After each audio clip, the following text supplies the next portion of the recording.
Thor, o deus do trovão, filho de sangue de Odin, o pai de todos os Asgardianos.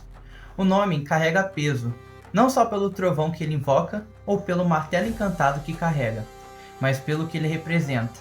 Antes de ser herói, Thor já era um deus, uma figura mitológica moldada por guerra, honra e violência. Diferente da versão mais popularizada hoje, nobre, heróico, engraçadinha, o Thor das lendas nórdicas não era exatamente um símbolo de bondade.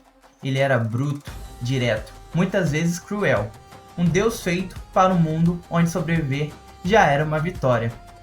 E é exatamente esse Thor e seu entorno que Garth Ennis explora em Thor Vikings. Uma história com pouco brilho de super-herói. O que a gente vê é um mergulho em um cenário de invasões bárbaras onde o mito encontra a brutalidade humana e onde talvez não exista tanta diferença assim entre deuses e monstros. Porque quando os vikings retornam, não é só para conquistar, é para massacrar. E talvez, só talvez, Thor seja o menor dos problemas. Para quem não conhece, Garth Ennis é um escritor de quadrinhos norte-irlandês, mais conhecido por sua aclamada passagem pela série Hellblazer da Vertigo, por sua própria criação para a Vertigo, o Preacher, com o artista Steve Dillon, por seus trabalhos no Justiceiro, da Marvel Comics, e por ter criado o aclamado The Boys, com o artista Derek Robertson. E pelo seu currículo, vemos como ele gosta de trabalhar com humor ácido, violência gráfica, temas sensíveis e crítica social.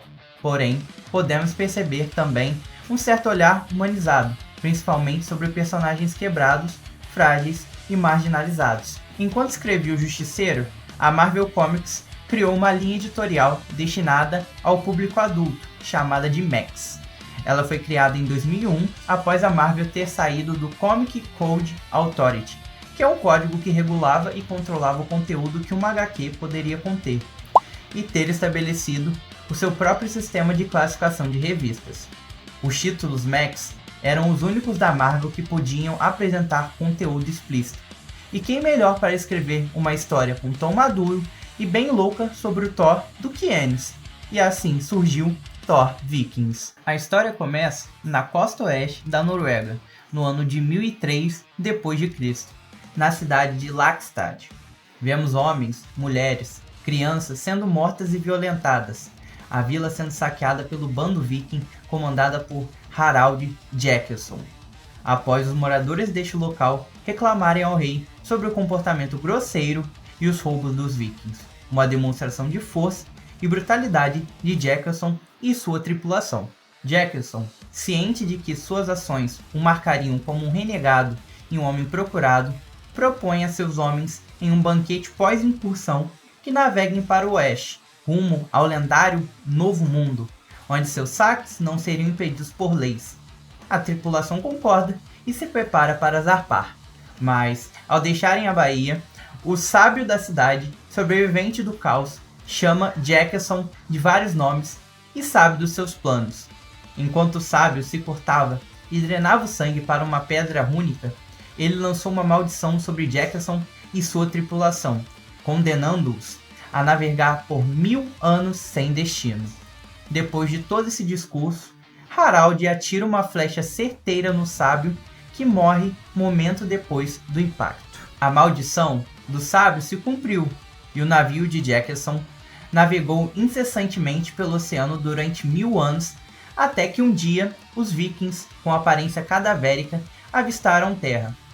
Seguindo para o interior, o navio atracou no porto de South Street, em Manhattan.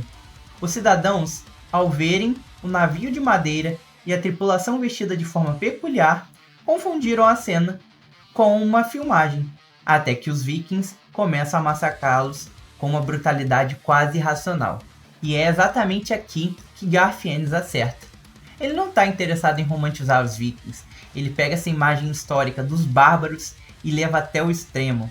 Mas para entender por que isso funciona tão bem, a gente precisa voltar um pouco e entender quem eram de fato esses povos que a história decidiu chamar de bárbaros. Essa visão, ligada à violência, foi estendida pelos romanos, que passaram a nomear bárbaros os povos que não partilhavam de sua cultura língua e costumes. Ainda assim, os romanos consideraram essas tribos como guerreiros destemidos e corajosos. O Império Romano se espalhava pela Europa e pela África do Norte, conquistando várias tribos e povos. Alguns desses povos lutaram de maneira violenta contra o exército romano, que passou a classificá-los como bárbaros. Esses povos, muitas vezes associados como vikings, principalmente pelos filmes e séries, não se chamavam dessa forma. É preciso lembrar que os vikings não eram um povo homogêneo, mas sim um estilo de vida utilizado por várias tribos e clãs que adotavam costumes e línguas semelhantes. Entre esses costumes estava a pilhagem. Uma grande parte desses povos eram nômades, ou seja, grupos sem residência fixa que se deslocavam constantemente.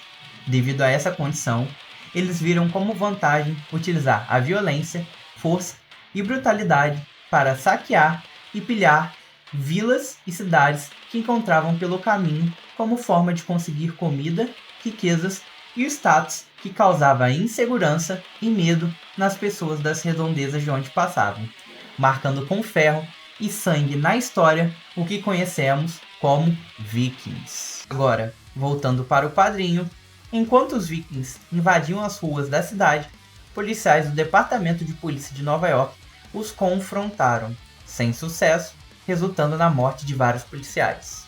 Os vikings queimavam pilhas de cadáveres nas ruas e destruíam veículos e propriedades, e Jackelson se preparava para violar uma mulher que encontrou entre os cidadãos em fuga. Mas antes que Jackelson pudesse começar, Thor apareceu no céu, resgatando a mulher e garantindo a Jackelson e sua equipe que eles serão enviados para o submundo. Enquanto Thor confronta Harald Jackelson nas ruas, Jackelson provoca o deus do trovão, incitando-o a atacar com Mjolnir. Mas os ataques de Thor se mostram inúteis, pois Jackelson é aparentemente invulnerável. A força com que Thor golpeia o corpo de Jackelson é tão grande que quebra ambos os pulsos de Thor, mas não causa nenhum impacto em Jackelson. Vendo que Thor não representa uma ameaça, Jackelson envia seu grupo para a cidade, onde os vikings começam a saquear, violar e massacrar. Os vikings não mostram misericórdia aos cidadãos de Manhattan, massacrando homens, mulheres e crianças, deixando centenas de mortos e a cidade em ruínas. Thor luta para derrotar Jackelson, mas cada ataque se mostra inútil e só resulta em mais ferimentos para Thor, sendo brutalmente espancado e humilhado pelo viking. Enquanto Thor e Jackelson continuam sua luta, a polícia de Nova York e o exército dos Estados Unidos são enviados em grande número para lidar com os vikings, com o exército utilizando helicópteros de combate. Enquanto seguem os vikings em direção ao Canal Street, os veículos da polícia são parados por uma pilha de centenas de cabeças decepadas, com quase 2 andares de altura. De volta ao porto, Thor, exausto e gravemente ferido, é derrotado por Jackelson. Jackelson pega uma corrente e a passa em volta do pescoço de Thor, prendendo a outra ponta ao cabo de Mjolnir.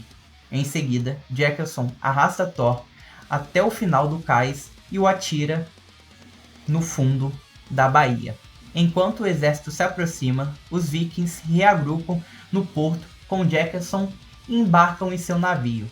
Por meios desconhecidos, o navio viking se eleva no ar e começa a sobrevoar a cidade em direção aos soldados. Quando os encontram, os vikings dominam os soldados e oficiais, massacrando quase todos e destruindo tudo a seu redor. Ao cair da noite na cidade, Thor consegue se arrastar da água para o cais. Ao se encostar na parede, exausto, Thor se surpreende ao encontrar Stephen Strange à sua espera, onde o Doutor Estranho diz que eles precisam conversar. Em Greenpoint, Brooklyn, um repórter chamado Stuart entrevista o prefeito de Nova York às margens do East River, enquanto Manhattan arde em chamas ao longe. Enquanto Stuart pressiona o prefeito para obter sua opinião sobre a crise, ele parece impassível diante da invasão viking. O prefeito comenta que os Vingadores estão a caminho e que um regimento de fuzileiros navais está de prontidão para entrar em combate, prevendo que, na noite seguinte, tudo voltará ao normal como geralmente acontece nesses casos. Enquanto o repórter expressa incredulidade com o otimismo do prefeito, citando relatos de testemunhas oculares sobre o poder dos invasores, uma lança atinge a cabeça do prefeito, atravessando seu cérebro e o matando. Enquanto o repórter tenta conter o vômito do outro lado do rio, Harold Jackson entrega uma segunda lança a um de seus homens, comentando que ele acertou o primeiro arremesso. Harold se indaga que todo rei precisa de seu trono, e ele terá o dele. Após encontrar Thor ferido, o Doutor Estranho leva o Deus do Trovão de volta para sua mansão. Enquanto os ferimentos de Thor cicatrizam, eles discutem o inimigo à vista e concluem que os Vikings, na verdade, são de um passado remoto. Para melhor compreender o inimigo, Strange abre um portal para uma dimensão de outro mundo, um lugar onde, como Strange descreve, o tempo flui como um rio e pode ser observado como tal. Enquanto Strange e Thor exploram os rios do tempo, eles encontram um momento em que Jekylson e sua tripulação foram amaldiçoados pelo sábio de Lakstad. Strange reconhece que o sábio está usando uma pedra rúnica e comenta que a magia rúnica é muito complexa e não deve ser tentada por amadores.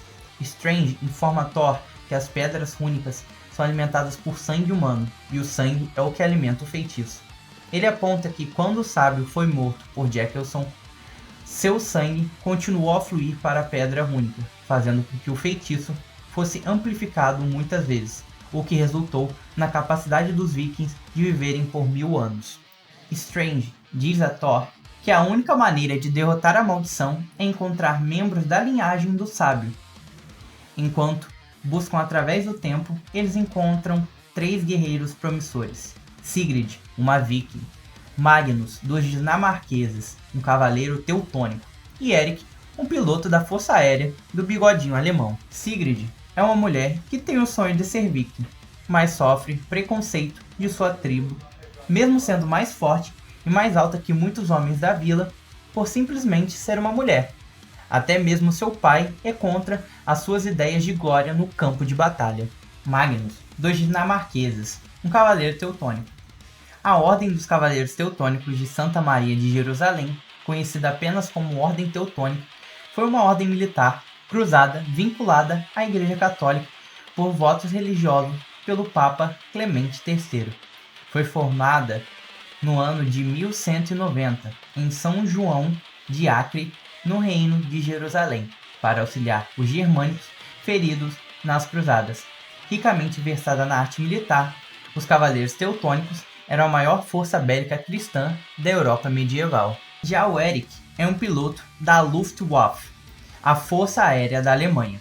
Fundada em 1935, teve papel central na Blitzkrieg, tática militar alemã que focava em ataques rápidos e intensos para vencer o inimigo antes que ele pudesse organizar uma defesa eficaz durante a Segunda Guerra Mundial sob o comando de Hermann Göring. Enquanto isso, em Manhattan, os Vingadores fracassaram na batalha contra as forças de Jekylson, com o Homem de Ferro e o Gavião Arqueiro sofrendo ferimentos graves. À medida que os heróis se retiraram da linha de frente, o corpo de fuzileiros dos Estados Unidos se preparava para avançar. À medida que as baixas aumentavam na luta das forças armadas contra as tropas de Harold Jackson, Thor e o Doutor Estranho tentam convencer os 3 guerreiros do passado a lutarem ao seu lado. Enquanto Sigrid e Magnus concordam com a ideia de enfrentar Jekylson, Eric expressa dúvidas sobre a história, questionando se está alucinando. Eric logo cede, lamentando que adoraria lutar por uma boa causa pelo menos uma vez. Estranho, então, conjura um feitiço usando o sangue dos 3 guerreiros, pois apenas essa linhagem de sangue é capaz de causar danos nos vikings zumbis, por meio da mesma magia rúnica usada pela primeira vez pelo sábio de Lakstad. O reinado de Harold em Manhattan é devastador. Os cidadãos são usados como brinquedos para o divertimento dos sádicos vikings que matam, torturam e pilham todos eles, pintando as ruas da cidade com o sangue dos moradores. Jekylson, agora sentado em um trono feito de ossos no topo do edifício Woolworth, logo sente a presença de Thor. Enquanto os guerreiros do passado contemplam a Manhattan do século XXI, os vikings de Jekylson atacam um grupo, mas são rapidamente derrotados por Sigrid, Magnus e Thor, que agora, sob o feitiço, pode também atacar à vontade. Enquanto suas forças atacam os heróis em terra, Jekylson prepara seu navio voador para um ataque. Enquanto sua tripulação se prepara para decolar, Eric passa por cima em uma investida de tiro, danificando o navio viking e fazendo com que vários deles caiam no chão. Com as forças terrestres derrotadas, Thor, Magnus e Sigrid seguem em direção ao rei tirano viking. Em Washington, vemos na Casa Branca várias discussões sobre como acabar com a ameaça em Nova York. Eles estão apontando mísseis nucleares para a cidade. O presidente indaga por que ainda não lançaram, porém um dos secretários adverte que talvez a radiação possa chegar onde eles estão, já que a cidade de Nova York fica a menos de 300 km de distância. Voltamos para Thor, Sigrid e Sir Magnus, que continuam a derrotar vikings nas ruas. Eric prossegue com seus ataques aéreos contra o Drakkar de Harald Jekylson. Observando Eric e o Drakkar em combate aéreo, Thor comenta que o fim de Jekylson será por suas mãos. Antes que possam reagir, Jekylson surge por trás do grupo e crava sua espada no abdômen de Thor. Desacordando rapidamente Sigrid e Magnus, Jekylson se concentra em Thor, provocando-o por sua derrota anterior. Jekylson avança para o golpe final, mas Thor contra-ataca e usa o Mjolnir para decepar o braço esquerdo de Jekylson. Enquanto Thor e Jekylson trocam palavras e golpes, Eric fica horrorizado ao ver vikings saltando do Drakkar para seu avião lotado de flechas. Quando suas manobras e sua arma secundária se mostram ineficazes para remover os vikings de seu avião, Eric salta de paraquedas em segurança momentos antes de o avião não tripulado se chocar contra o navio viking em uma explosão flamejante. Enquanto os navios acima explodem, Thor e Jekylson continuam sua luta. Enquanto Thor provoca o viking, Jekylson morde a mão de Thor e arranca a pele do osso com os dentes. Jekylson logo domina Thor e começa a estrangulá-lo, fazendo o deus do trovão cair de joelhos. Enquanto Jekylson questiona os 3 guerreiros do passado sobre por que não estão ajudando Thor em sua luta, os guerreiros respondem que Thor não precisa da ajuda deles, pois ele é um deus e Jekylson não passa de um cadáver encantado.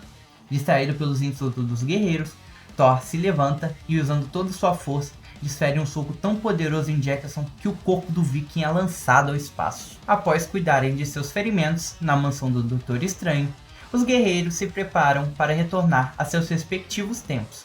Thor agradece a cada um deles, desejando-lhes boa sorte em suas jornadas. Enquanto os guerreiros desaparecem no portal místico de Estranho, Eric agradece a Thor pela experiência e lamenta que nunca mais se verão. Thor responde com confiança que um dia os verá novamente, pois todos são verdadeiros guerreiros. Enquanto os rios do templo revelam que os 3 guerreiros morrem em batalha e são recebidos com grande festa em Valhalla, o corpo de Jekylson é visto orbitando a Terra, o que termina essa história. Thor Vikings não é uma história sobre heróis salvando o dia. É uma história sobre o que acontece quando a violência não tem limite, nem propósito. Thor vence, mas não como um salvador glorioso. Ele vence como alguém que foi forçado a encarar algo pior do que qualquer monstro, a natureza humana levada ao extremo. Porque os vikings de Garfiennes não são só inimigos, eles são um reflexo distorcido, mas ainda reconhecível daquilo que a humanidade sempre foi capaz de fazer. E talvez seja isso que torna essa história tão desconfortável. Não é o sangue, não é a violência, é o fato de que nada disso parece completamente impossível. No meio de deuses, magia e maldições, o mais assustador continua sendo o homem. E no final das contas, Thor Vikings é o reflexo do que a humanidade é capaz de fazer. Se você curtiu conhecer essa história do Deus do Trovão, deixe o seu like no vídeo, porque isso ajuda muito o canal a ganhar visibilidade e crescer. Se inscrevam no canal se já não são inscritos e ativem o sininho para não perder nenhuma notificação de vídeo novo. E também deixem nos comentários qual outra história vocês gostariam de ver e o que acharam dessa história do Thor totalmente diferente. No mais, eu me despeço aqui, fiquem com Deus e até a próxima.